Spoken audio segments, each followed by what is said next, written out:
तो चलिए आज बता देते हैं आप लोगों को कि मेरी और शिवानी की लव स्टोरी, प्रेम कहानी कहाँ से शुरू हुई थी। कहानी शुरू ऐसे हुई थी कि मेरा एक दोस्त है जो कि जॉब से घर आ रखा था। नहीं, बाद में 1-2 दिन ऐसे ही उसने पूछा तो मैंने नहीं बताया, तो उसने मुझे ब्लॉक कर दिया। अपने ससुर जी यानी कि शिवानी के पापा जी से बात की।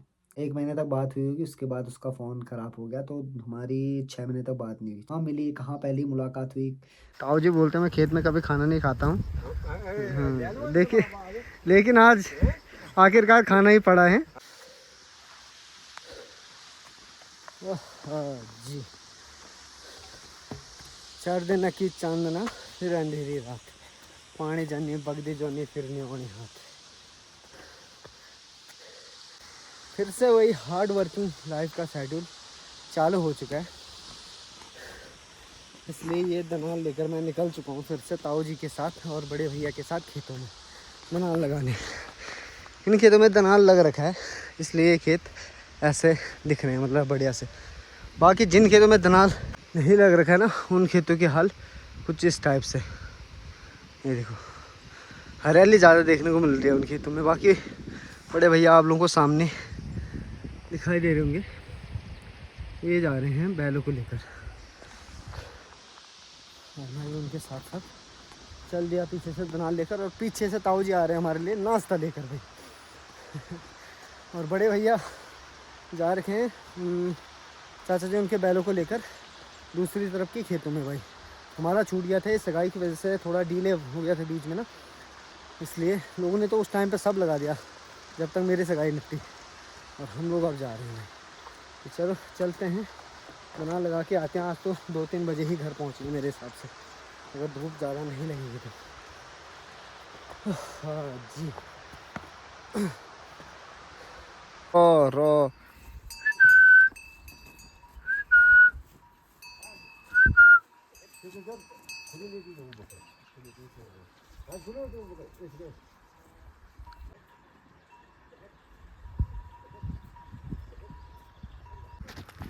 सुन रे दीदाती को आयु चबाजी को सवाला और आवाज झट अपना और आवाज झट अपना घर संभाला। सुन रे दीदाती। अभी टाइम 900 पर हो चुका है। हम लोगों ने 3-4 खेत दनाल लगा दिए हैं, अब भैया जी लगा रहे हैं नीचे। और इससे पहले भैया जी आए थे नाश्ता करने, अब मैं आ चुका हूँ यहाँ पर नाश्ता करने। चाय लेकर आ रखे हैं, रोटी लेकर आ रखे हैं, 2 टाइप की सब्ज़ी लेकर आ रखे हैं, चावल लेकर आ रखे हैं। आज खाना भी यहीं बनने वाला है, क्योंकि कब तक जाना है घर, फिर वहाँ से वापस। इसलिए हम लोगों ने सोचा कि यहीं पर खाना बनाते हैं। और लड्डू भी लेकर आ रखा हूँ मैं, अपनी ही सगाई के लड्डू चाय के साथ। फीकी चाय लेकर आ रखे हैं, क्योंकि हमारे जो ताऊ जी हैं वो फीकी चाय पीते हैं। वो दूसरी साइड को जा रखे हैं भैया जी के साथ दनाल लगाने। चलो अब खाने पे फोकस करते हैं भैया जी।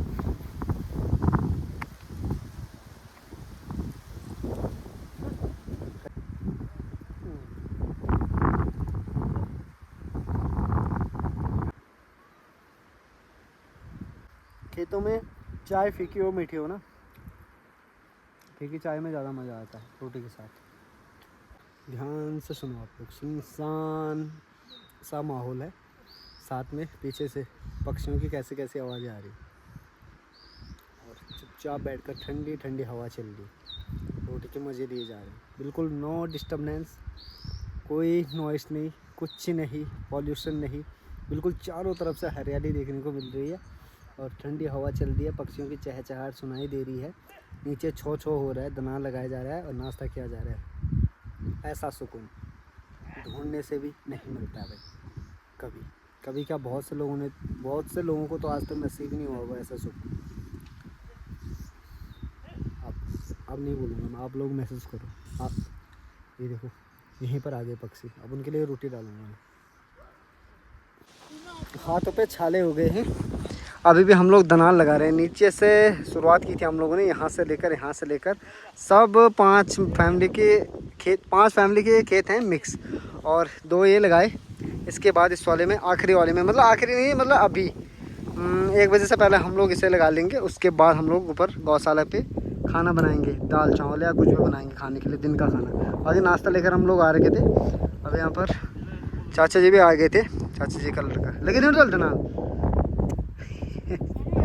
नीचे आप बस गए।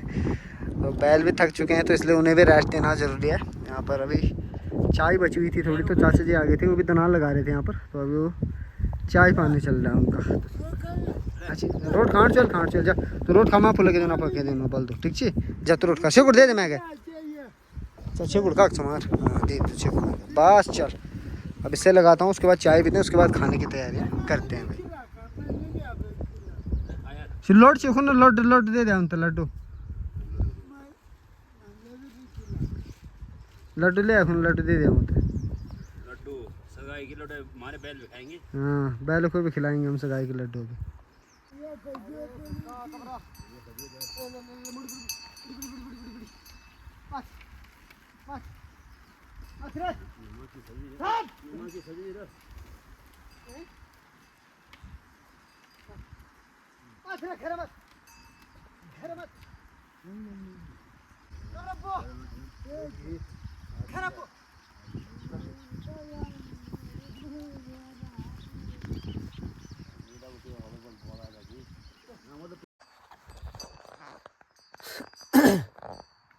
कबर ले।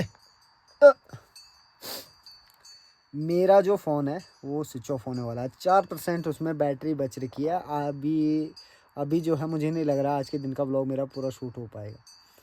मैंने फ़ोन लगाया था एक जगह पे सेट किया था, मैं दना लगा रहा था, बाद में पता चला मैं भूल गया था। बाद में पता चला देखा तो 17 मिनट की रिकॉर्डिंग हो रही है और 17 मिनट में 20-30% बैटरी थी इसमें, वो डेड हो चुकी है। अभी 4% बच रखी है, उसमें मैंने थोड़ा बहुत 10% बच रखी थी, उसमें मैंने थोड़ा बहुत वीडियो एडिट की।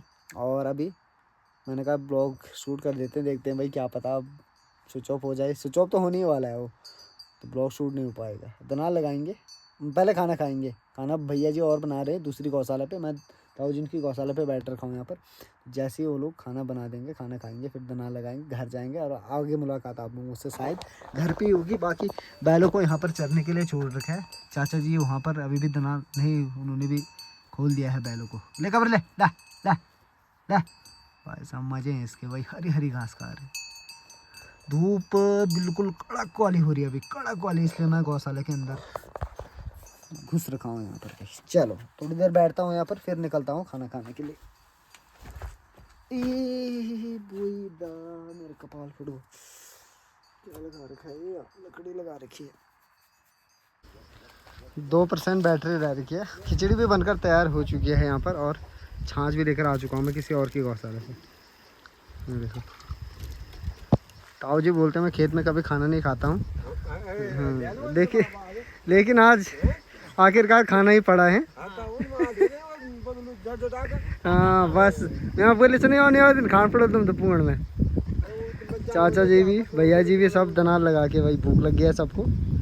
चलो आज खा लिया कोई बात नहीं, बहुत बढ़िया खाया है पूर्ण में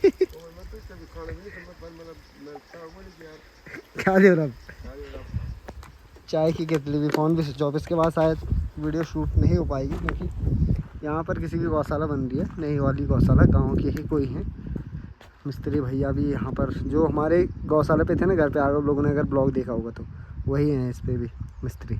थोड़ा सा काम बाकी है अभी, थोड़ा नहीं बहुत काम बाकी है यार। फ्री की छाछ भाई किसी की गौशाला से लेकर आए, उसमें नमक डाला है, अब इसको घटकाते हैं, घट्ट घट्ट घट्ट घट्ट।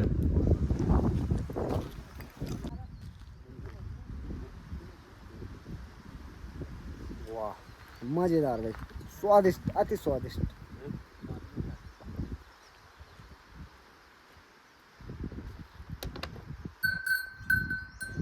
ऐसी तो आँखों की लोको कखलु कांडी, लोको कखलु कांडी। ले कालू कालू आजा, कालू ले यार मकन बोलते हुए खजा खा रखा तू। ले कालू खाना खा के हम लोग आ चुके हैं। दोनों जोड़ी बैल यहीं पर आ रखे हैं घास चरने के लिए, ताऊ जी उनके भी और चाचा जी उनके भी। ताऊ जी भैया जी उधर बैठ रखे हैं जहाँ पर हम लोगों ने खाना खाया, वहाँ से मैं यहाँ आए, ये किसी और के खेत में चले गए थे घास चरने के लिए, इसलिए इनको लेने आना पड़ा मुझे। बाकी मुझे लगा बैटरी डेड हो जाएगी, लेकिन आईफोन की थोड़ी बहुत पावर है अभी। आईफोन की नहीं, आईफोन की जो बैटरी है उसकी। ओए ओए मत कर मत कर मत कर, रुक जा थोड़ा रुक जा, मेरे को वीडियो शूट करने दे, तब करता हूँ मैं तेरे पे खास। अब यहाँ से हम लोग दनाल लगा के सीधे घर ही निकलेंगे, तो घर पे ही मिलेंगे आप लोगों को। भाई लालू भी आ चुका है यहाँ पर अभी बीड़ी का बंडल लेकर, ताऊ जी के पास बीड़ी ख़त्म हो गई थी भाई। हैं चल बोल भाई। ए कल्या कल्या कल्या सोचल्यात सोच दे रे जेल्या, देखल्यात देख दे रे जेल्या। उस चीज़ की बात नहीं कर रहा हूँ मैं जो आप लोग सोच रहे हो, मैं कर रहा हूँ मेरे रूम की हालत की बात। कल लास्ट टाइम आप लोगों ने देखा होगा खेतों में हम लोग दनाल लगा रहे थे, उसके बाद रात को पूरा चुकापट यानी कि अंधेरा हो चुका था। हम लोग घर पे पहुँचे, इतना ज़्यादा थक रखा था कि मैं यहाँ पर मतलब जहाँ पर नहीं, यहाँ पर बैठा मैं अपने रूम पे इस वाले बेड पे। भाई यहाँ से मेरा खड़ा होने का मन नहीं किया। उसके बाद बड़ी मुश्किल से मैंने कहा चलो रोटी खा लेते हैं, और रोटी खा के आया, थोड़ी वीडियो एडिट की, पता ही नहीं चला नींद कब आ गई। फ़ोन ऐसे ही पड़ा हुआ है साइड में, मैं ऐसा करके ऐसा सीन हुआ कल। फिर सुबह उठा 6 बजे, फिर दनाल निकल गए, वहाँ थोड़ा बहुत शूट रखा था, वहाँ से दनाल लगा के दिन के 2 बजे आए, और उसके बाद खाना खाया और ऊपर रूम पे आया। हाथ पैर दर्द कर रहे थे, धूप से बुरे हाल हो रखे थे, सोया। और मैंने क्या किया था पता, मैंने ब्लॉग अपलोडिंग पे लगा रखा था, आप लोग बेसब्री से इंतज़ार कर रहे थे।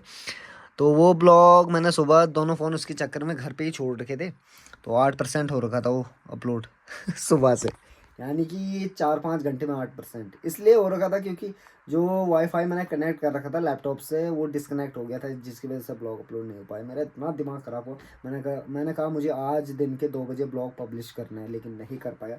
पार्ट 2 में अगली बार डालता।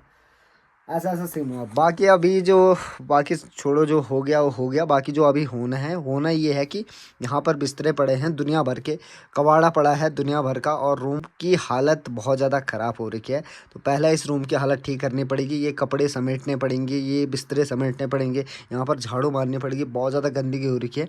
मेहमान लोग भी यहीं सोए थे जो सकनेड़ा गाँव से आए थे, यानी कि मेरे ससुराल से आए थे, और उनका खाना पीना भी यहीं पर हुआ था। बाकी मेरे दोस्त लोग आए थे, आप लोगों ने देख लिया होगा ब्लॉग में, तो सब लोगों का यहीं पर हुआ जो भी हुआ, मतलब अतिथि सत्कार वगैरह।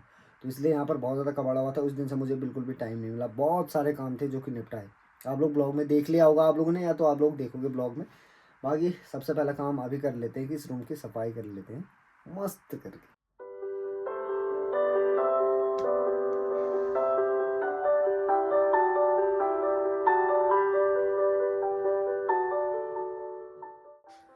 दनाल भी लग ही जाएगा और हल भी लग ही जाएगा, लेकिन आप लोगों के सवालों का जवाब देना बहुत ज़रूरी है।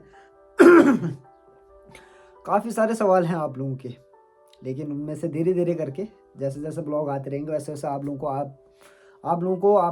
के सवालों का जवाब मिलता रहेगा। तो बहुत सारे लोगों के मन में मुझे पता है एक ही सवाल कि 5-6 साल का रिलेशनशिप, 5-6 साल की लव स्टोरी, तो उसके पीछे की कहानी क्या होगी, ये जानने की एक्साइटमेंट आप सभी लोगों को है, मुझे पता है। तो चलिए आज बता देते हैं आप लोगों को कि मेरी और शिवानी की लव स्टोरी, प्रेम कहानी कहाँ से शुरू हुई। तो बात है 2020-21 समथिंग, बाकी फिक्स डेट और महीना मुझे पता नहीं है। कहानी शुरू ऐसे हुई थी कि मेरा एक दोस्त है जो कि जॉब से घर आ रखा था, उसने किसी और लड़की से शिवानी का नंबर ले रखा था। शिवानी के साथ बात की होगी उसने, तो उसने 1-2 दिन में उसे ब्लॉक कर दिया। तो उसने मुझे नंबर दिया, उसने कहा इस लड़की से बात कर, और अगर तेरे से बात करेगी तो इस लड़की को बोल मुझे अनब्लॉक करा दे। तो उस दोस्त का नाम अभी एक्सपोज नहीं कर सकता मैं, अभी बताऊंगा मैं आप लोगों को कौन है वो दोस्त। तो मेरे दोस्त ने बोला उसको कॉल कर, मैसेज कर, जो करना है कर, लेकिन उसे बोल मुझे अनब्लॉक कर दे। तो मैंने कहा ठीक है। तो मैंने उस लड़की को, होता है ना ऐसा एक्साइटमेंट होती है कि मैं भी लड़की के साथ बात करूँगा। तो ऐसा हुआ कि मैंने क्या किया, उस लड़की को मैसेज किया। तो उसने मुझे उस लड़की के बारे में थोड़ा बहुत बताया था कि वो ये है यहाँ से है। तो मैंने उस लड़की को बताया तुम यहाँ से हो, ये हो, मैं तुम्हें जानता हूँ, बहुत पहले से जानता हूँ। तो उससे लगा मेरा क्लासमेट होगा, शिवानी को लगा कि मेरा क्लासमेट होगा, लेकिन नहीं। बाद में 1-2 दिन ऐसे ही उसने पूछा तो मैंने नहीं बताया, तो उसने मुझे ब्लॉक कर दिया। मैंने कहा ठीक है। तो फिर हम लोग मैच खेलने गए। उसके बाद 4-5 दिन बाद फिर से मुझे मैसेज आया शिवानी का कि आप मेरे बारे में इतना सब जानते हो, बताओ कौन हो, किसने मेरे बारे में बताया, कहाँ से हो। तब मैंने क्या किया, मैंने पूरी डिटेल बता दी कि ऐसी ऐसी बात हुई, इसने मुझे नंबर दिया, मैंने तुम्हें मैसेज किया और उसने कहा मुझे अनब्लॉक कर दो, तो उसको आप अनब्लॉक कर दो। तो उसने मुझे बताया कि ऐसा ऐसा हुआ, ऐसी ऐसी बात है, तो मैं उसे अनब्लॉक नहीं कर रही हूँ, ना मुझे उसके साथ बात करने का शौक है, ना मुझे उसके साथ बात करनी है मेरे दोस्त के लिए। मैंने कहा ठीक है भाई। तो फिर ऐसी धीरे धीरे बात हुई, हेलो हाय गुड मॉर्निंग, खा लिया खाना, ठीक है, सो गई, सो जाओ, ऐसी मतलब नॉर्मल बात चल रही थी। फिर 1 महीने तक बात हुई होगी, उसके बाद उसका फ़ोन ख़राब हो गया, तो हमारी 6 महीने तक बात नहीं हुई, 6 या 2-3 ऐसे, मुझे कंफर्म पता नहीं है।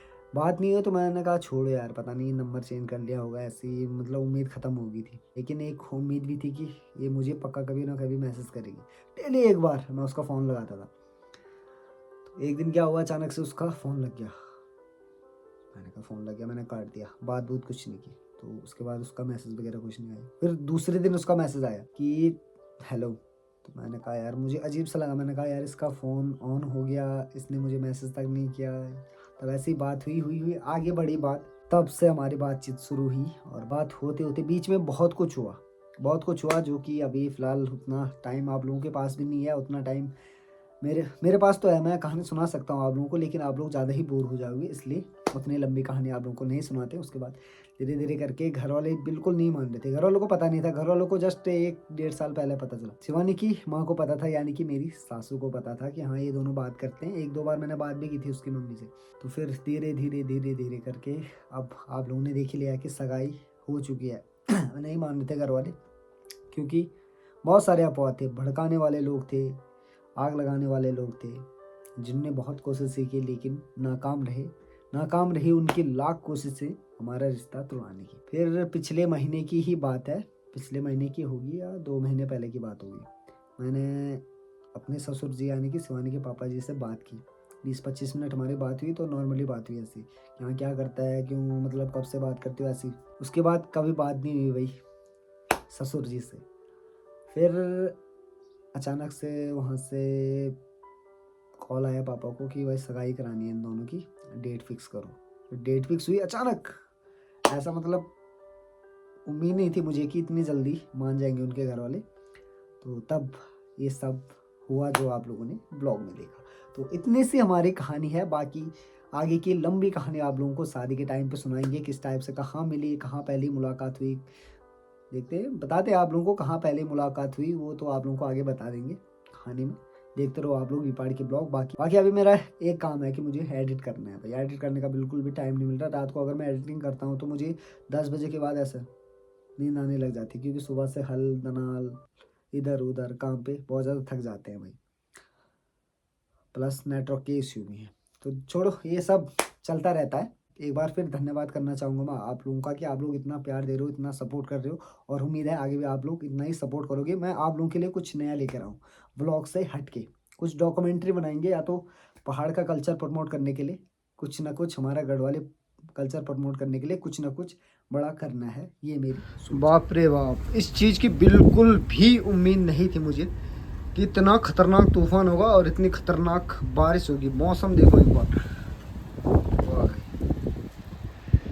पेड़ों पे इतनी खतरनाक हो। अभी थोड़ी देर पहले मैं, भाई क्या होगा, 5 मिनट पहले मैं नीचे गया था, वहाँ पर घास घूस रखी हुई थी बाहर पे, और भैंस भी बाहर पे निकाल रखी थी हमारी।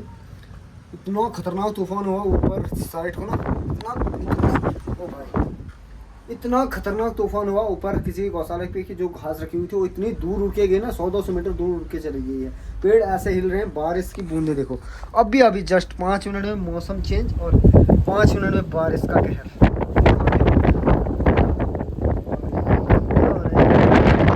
नहीं चल रहा कहाँ से आ रही है बारिश।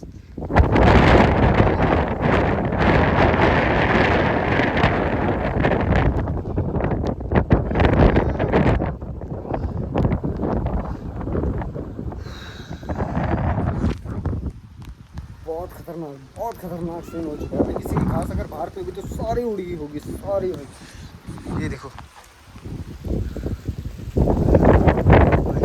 और खतरनाक बारिश। मौसम ने भाई अपना कहर, अपना असली रूप दिखा दिया है आज। 4-5 दिन, 4-5 नहीं 3-4 दिन जो कड़क धूप लगी ना, उसका बदला आज मौसम ने ले लिया है भाई। टाइमिंग ठीक है ना मेरी वैसे।